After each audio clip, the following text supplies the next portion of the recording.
Bismillahirrahmanirrahim. Assalamualaikum warahmatullahi wabarakatuh. Waalaikumsalam warahmatullahi wabarakatuh.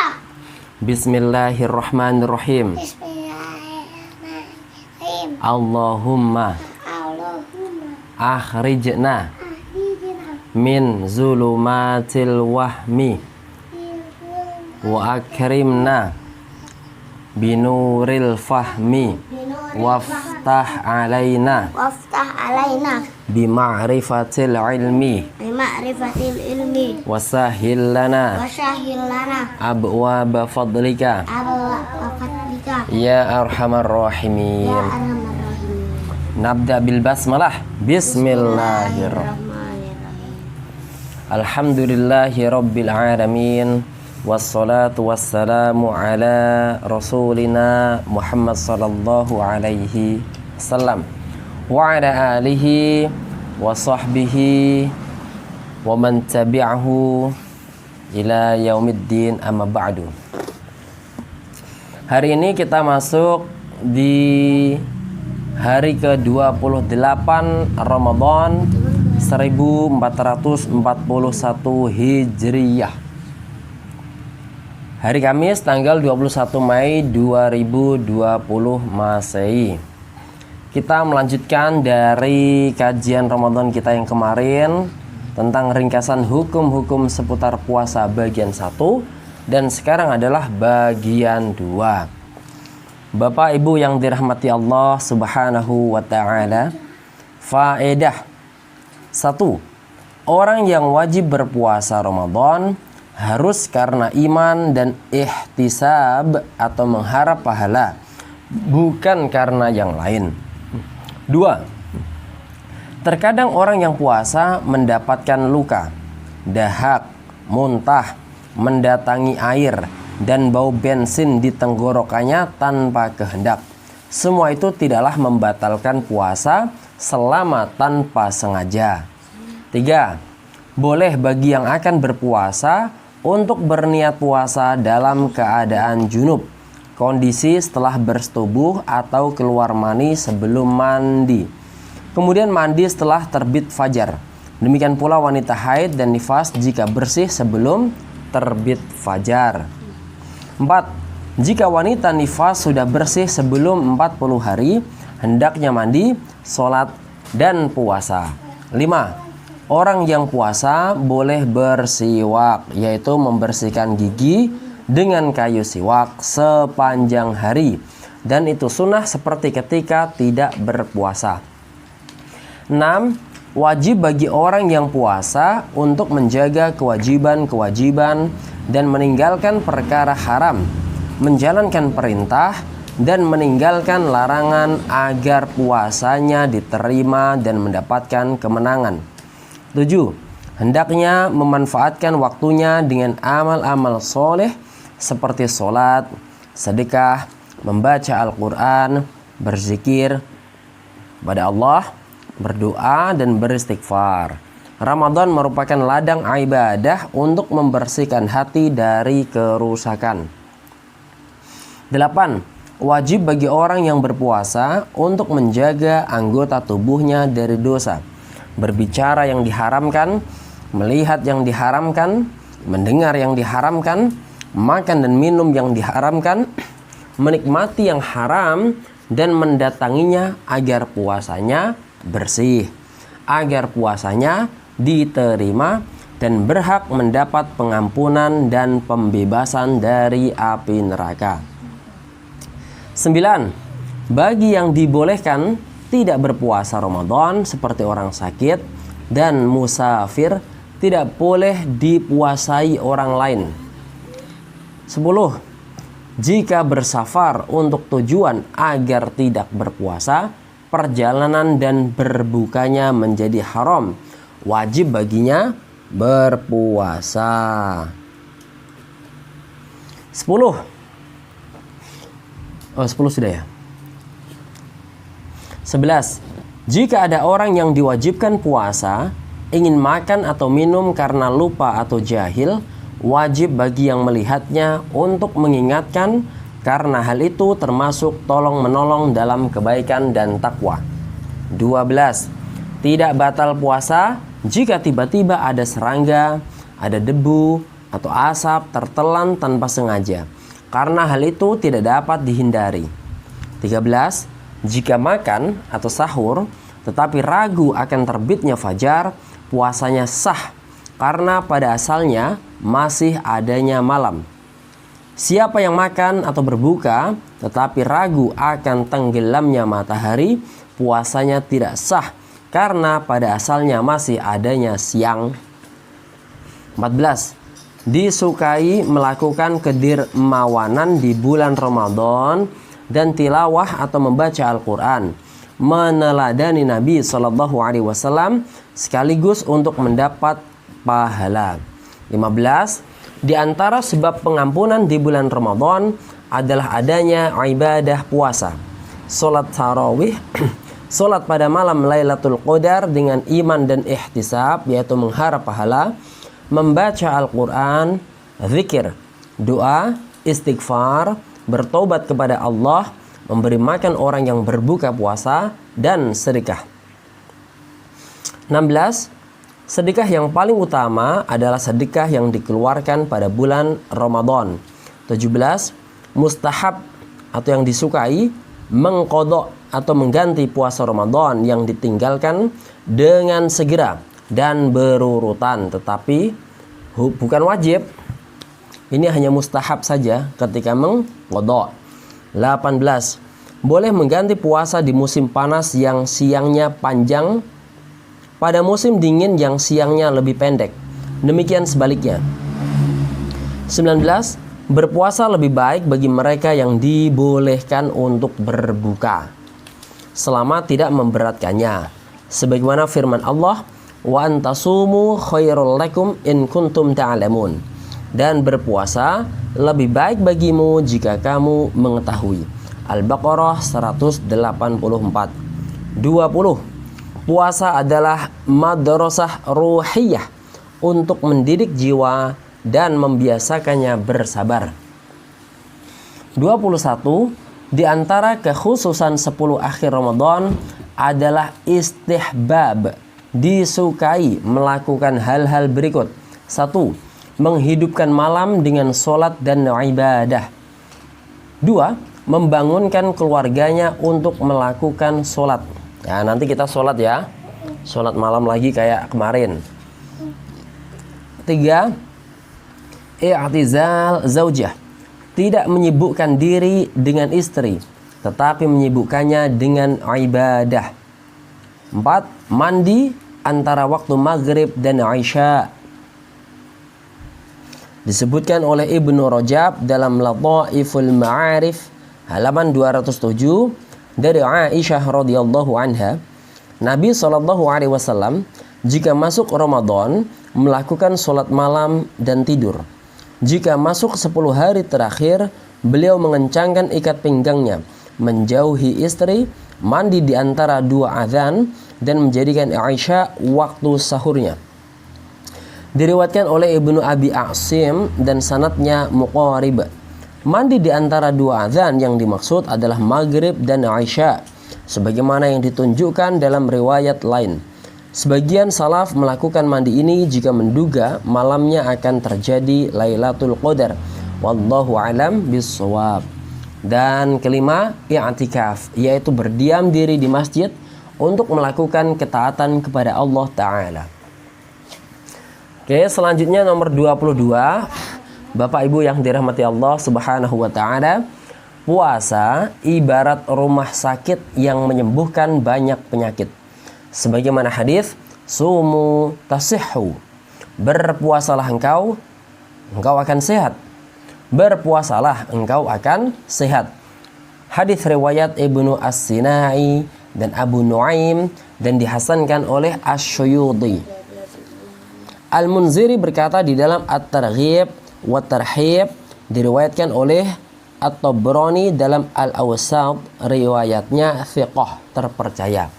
Jadi kalau Anda merasa sakit atau berpenyakit, ya di dalam tubuh Anda dan susah untuk disembuhkan, maka berpuasalah.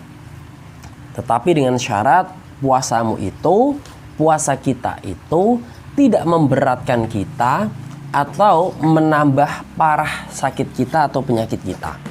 Maka sumu tasihu, berpuasalah, maka engkau akan sehat.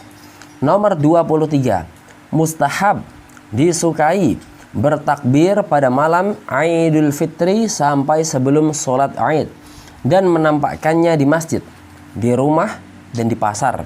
Sebagaimana firman Allah Ta'ala di dalam Quran surat Al-Baqarah ayat 185. Walitukmilu al-iddata walitukabbirullaha ala ma hadakum wala'allakum tashkurun. Dan hendaklah kamu mencukupkan bilangannya, dan hendaklah kamu mengagungkan Allah atas petunjuknya yang diberikan kepadamu supaya kamu bersyukur. Bacanya adalah Allahu Akbar, Allahu Akbar, Allahu Akbar, La ilaha illallah, Wallahu Akbar, Allahu Akbar, walillahil hamd. Allah Maha Besar, Allah Maha Besar. Tidak ada Tuhan yang berhak disembah selain Allah. Allah Maha Besar, Allah Maha Besar, dan bagi Allah lah segala pujian. Walillahi alhamd. Kekhususan bulan Ramadan. 1. Puasa Ramadan dengan iman dan mengharap pahala merupakan rukun Islam keempat. 2. Qiyamul Ramadan, salat malam, penuh iman dan mengharap pahala dengan salat tarawih serta tahajud pada 10 hari terakhir. 3. Turunnya Al-Quran merupakan petunjuk. Di dalam Quran surat Al-Baqarah ayat 185, hudal linnasi wa bayyinatin minal huda wal furqan, sebagai petunjuk bagi manusia dan penjelasan-penjelasan mengenai petunjuk itu dan pembeda antara yang hak dan yang batil. 4. Terdapat malam Lailatul Qadar yang lebih baik dari 1000 bulan, setara dengan kurang lebih 83 tahun 4 bulan. 5. Perang Badar Kubro terjadi di pagi bulan Ramadan yang memisahkan antara hak dan batil, sehingga Islam dan pembelanya Allah menang. Pembelanya Allah menang dalam melawan syirik dan pembelanya. Pembela syirik berarti. 6. Pada bulan Ramadan terjadi Fathul Makkah, pembebasan Mekah, di mana Allah menolong Rasulnya sehingga manusia masuk agama Allah dengan berbondong-bondong. 7. Pada bulan Ramadan dibukakan pintu surga dan rahmat, pintu neraka ditutup dan setan dibelenggu. 8. Dalam Surga itu dibuka. Ya, surga dibuka, Kalau neraka ditutup, sama setannya dibelenggu, diikatnya. tangannya biar apa? Biar nggak bisa ganggu orang-orang, karena Ramadan itu bulan spesial. 8. Bau mulut orang yang berpuasa lebih baik di sisi Allah daripada bau minyak misk, yaitu minyak kasturi. 9. Malaikat memintakan ampun untuk orang yang berpuasa hingga dia berbuka puasa. Jadi selama kita puasa, malaikat itu memintakan ampun buat mereka. 10. Terdapat di dalam hadis bahwa ibadah nafilah, yaitu sunnah, di bulan Ramadan menyamai pahala fardhah, ibadah wajib di bulan lain. Sedangkan fardhah, ibadah wajib di bulan Ramadan menyamai pahala 70 fardhah pada bulan yang lain. Ada ibadah nafilah, ada ibadah fardhah. Nah, diriwayatkan oleh Ibnu Khuzaimah, Al-Baihaqi dan selain keduanya. 11. Pada bulan Ramadan diturunkan rahmat, dosa dihapuskan dan doa dikabulkan. 12. Ia adalah bulan yang permulaannya merupakan R, rahmat, pertengahannya P, pengampunan, RP, bukan rupiah ya, tapi rahmat, pengampunan, dan akhirnya adalah pembebasan dari api neraka. RPP, pembebasan dari api neraka. Derajat hadis ini dhaif, lemah, karena dalam periwayatannya terdapat rawi bernama Ali bin Zaid ibnu Zad'an dan dia dhaif. Lihat silsilah ad-dhaif, ad-dhaifah. Pintu surga ini pintu Gimana? Pintu surga, ini pintu neraka. neraka. Pernah lihat adik? Di mana? Dulu tuh. Oh dulu. Itu di mana dek? Oh di HP. Oh di HP. Di YouTube ya. Oke, selanjutkan nomor 13. Ia merupakan bulan kesabaran dan ganjaran pahala kesabaran adalah surga. 14. Orang yang berpuasa diampuni dosanya pada akhir malam Ramadan.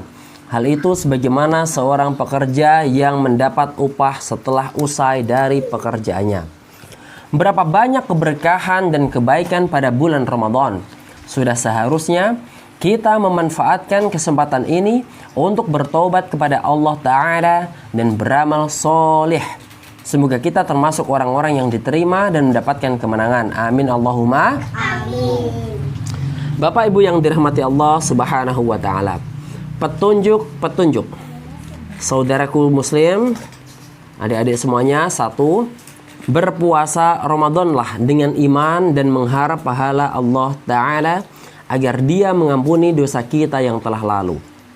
2. Jangan sampai kita tidak puasa tanpa uzur. Sesungguhnya itu termasuk dosa besar. 3. Bangunlah pada malam Ramadan untuk melakukan sholat tarawih dan tahajud. Terlebih lagi pada malam Lailatul Qadar dengan iman dan mengharap pahala agar dia mengampuni dosamu yang telah lalu. Gimana dek? Kita pernah tarawih di sana kan? Iya betul. Ada tahu. 4. Hendaknya makanan, minuman, dan pakaian kita dari harta yang halal agar amal kita dan doa kita diterima. Jangan sampai kita berpuasa dari sesuatu yang halal tetapi berbuka dengan yang diharamkan. 5. Ajaklah orang-orang lain yang berpuasa untuk berbuka bersama kita agar memperoleh pahala seperti mereka. 6. Jagalah sholat 5 waktu tepat pada waktunya dengan berjamaah agar kita memperoleh pahala dan Allah menjaga kita dengan sholat kita itu. 7. Perbanyak sedekah. Sesungguhnya sedekah yang paling utama adalah sedekah di bulan Ramadan. 8. Jangan sampai kita buang waktu kita tanpa amal soleh. Sesungguhnya kita akan ditanya, akan dihitung, dan akan diganjar atas apa yang kita amalkan. 9. Berumrohlah di bulan Ramadan. Sesungguhnya umroh di bulan Ramadan menyamai pahala haji. 10. Makan sahurlah di akhir malam selama tidak khawatir terbitnya fajar agar membantu kita dalam berpuasa di siang hari. 11. Bersegeralah berbuka jika matahari telah tenggelam agar memperoleh kecintaan Allah. 12. Mandi junublah sebelum terbit fajar agar dapat menjalankan ibadah dengan suci dan bersih. 13. Manfaatkan kesempatan kita di bulan Ramadan dan sibukkanlah diri kita dengan yang terbaik yang telah Allah turunkan, yaitu tilawah Al-Quranul Karim sambil bertadabbur, merenung dan memikirkan agar menjadi hujjah bagi kita di sisi Rabb kita dan menjadi pemberi syafaat pada hari kiamat. 14.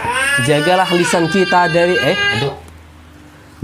lisan kita dari berdusta, laknat, gosip, dan adu domba, karena semuanya itu mengurangi pahala puasa. 15. Jangan sampai puasa menjadikan kita keluar batas, marah hanya karena sebab sepele dengan alasan sedang berpuasa. Hendaknya kita jadikan puasa kita sebab ketenangan jiwa dan ketentraman. 16. Keluarlah dari puasa kita. Keluarlah dari puasa kita dengan takwa kepada Allah Ta'ala dan pengawasannya di saat sepi maupun di keramaian, mensyukuri nikmatnya dan istiqomah konsisten dalam ketaatan dengan menjalankan seluruh perintahnya dan meninggalkan seluruh larangannya. 17. Perbanyak zikir, istighfar, meminta surga dan keselamatan dari api neraka baik di bulan Ramadan maupun bulan lain, terlebih saat berpuasa, saat berbuka dan ketika makan sahur. Sesungguhnya hal itu sebab pengampunan. 18. Perbanyak doa untuk diri kita, untuk orang tua kita, anak-anak dan kaum muslimin. Allah telah memerintahkan kita berdoa dan Dia pula lah yang menjamin akan mengabulkannya. 19. Bertobatlah kita kepada Allah dengan sebenar-benar tobat di setiap waktu dengan meninggalkan maksiat, menyesal atas apa yang telah lalu dan berazam untuk tidak mengulanginya di masa yang akan datang. Sesungguhnya Allah mengampuni siapa saja yang bertobat. 20. Puasalah 6 hari di bulan Syawal. Siapa yang berpuasa Ramadan kemudian diiringi dengan puasa 6 hari di bulan Syawal seperti puasa setahun penuh, sebagaimana hadis yang diriwayatkan oleh Abu Ayyub di dalam Sahih Muslim. 21. Berpuasalah pada hari Arafah pada 9 Zulhijjah agar memperoleh kemenangan dengan pengampunan dosa setahun sebelum dan sesudahnya, sebagaimana hadis yang diriwayatkan oleh Abu Qatadah dalam Sahih Muslim. Maksudnya adalah pengampunan dosa-dosa kecil jika dosa besar telah terhindari. 22. Puasalah pada hari Asyura, yaitu hari ke-10 di bulan Muharram dan hari ke-9 agar memperoleh kemenangan dengan pengampunan dosa selama setahun. 23. Konsisten dalam keimanan, takwa dan amal soleh setelah Ramadan hingga ajal menjemput. Di dalam surat Quran surat Al-Hijr ayat 99 Allah berfirman, A'udzu billahi minasyaitonir rajim, wa'bud rabbaka hatta ya'tiyakal yaqinu, dan sembahlah Rabbmu sampai datang kepadamu yang diyakini, yaitu ajal. 24. Hendaknya berbekas pada diri kita pengaruh peribadatan baik sholat, puasa, zakat dan haji dengan taubatan nasuha, taubat yang sebenarnya, yaitu meninggalkan adat kebiasaan yang menyelisihi syariah. 25. Perbanyak melakukan sholawat dan salam kepada Rasulullah SAW, kepada keluarga, kepada sahabat dan yang mengikutinya hingga hari kiamat. Ya Allah, jadikan kami serta kaum muslimin termasuk yang berpuasa Ramadan dan menghidupkannya dengan iman dan mengharapkan pahala dan ampunan juga dosa-dosa yang telah lalu dan yang akan datang. Ya Allah, jadikan kami termasuk yang berpuasa pada bulan ini dan menyempurnakan pahala, mendapatkan malam Lailatul Qadar dan memperoleh kemenangan dengan hadiah Rabb. Wahai Rabb, kami terimalah. Wahai Rabb kami, terimalah amal ibadah kami, sesungguhnya Engkau Maha mendengar lagi Maha mengetahui. Wahai Zat yang senantiasa hidup, abdi pemilik ketinggian dan kemuliaan, salawat dan salam atas Muhammad, keluarga dan para sahabatnya. Selanjutnya tentang zakat fitrah. 1. Ia merupakan zakat badan dan zakat jiwa yang diwajibkan disebabkan fitr, berbuka setelah berpuasa Ramadan. 2. Diwajibkan kepada setiap muslim atas dirinya dan siapa saja yang menjadi tanggung jawabnya. 3. Kadarnya 1 sok dari makanan pokok negerinya jika memiliki kelebihan pada hari Id dan malamnya untuk diri dan keluarganya.